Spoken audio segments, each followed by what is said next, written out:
రాఖీ ఏ సమయంలో కట్టాలో తెలుసా? రాఖీ అన్నా చెల్లెళ్ళ అనుబంధానికి అతి పవిత్రమైన రోజు. ఎప్పుడు రాఖీ పౌర్ణమి వస్తుందా, ఎప్పుడు వెళ్ళి అన్నకి గాను తమ్ముడికి గాను రాఖీ కడదామా అని చాలామంది 1000 కళ్ళతో ఎదురుచూస్తారు. ఇక ఈ రక్షాబంధన్కే సంవత్సరాలుగా మాట్లాడుకొని అన్నా చెల్లెలు కూడా ఈరోజు మాట్లాడుకుంటారు. అయితే ప్రతిసారి రాఖీ పండుగ విషయంలో మహిళలకు ఒక చిన్న సందేహం ఉంటుంది.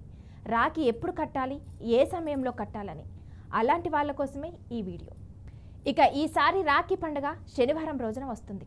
ఆ రోజు ఉదయం 5:56 నుంచి మధ్యాహ్నం 1:24 లోపు రాఖీ కట్టేందుకు శుభ సమయమని తెలిపారు. ఆ రోజు మధ్యాహ్నం 12 గంటల నుంచి మధ్యాహ్నం 12:53 వరకు అభిజిత్ ముహూర్తం ఉందని, ఇది చాలా మంచిదని చెప్తున్నారు. రాత్రి 7:19 నుంచి 9:24 వరకు కట్టవచ్చని పండితులు సూచిస్తున్నారు. ఇదిలా ఉంటే రాఖీ కట్టే ముందు సోదరుడి నుదుటిపై కుంకుమ బొట్టు పెట్టి ఆ తర్వాత రాఖీని కట్టడం మంచిదని పెద్దలు చెప్తుంటారు. అలాగే రాఖీ కట్టేటప్పుడు సోదరుడికి ఎదురుగా కూర్చొని కట్టడం శుభప్రదంగా భావిస్తారు.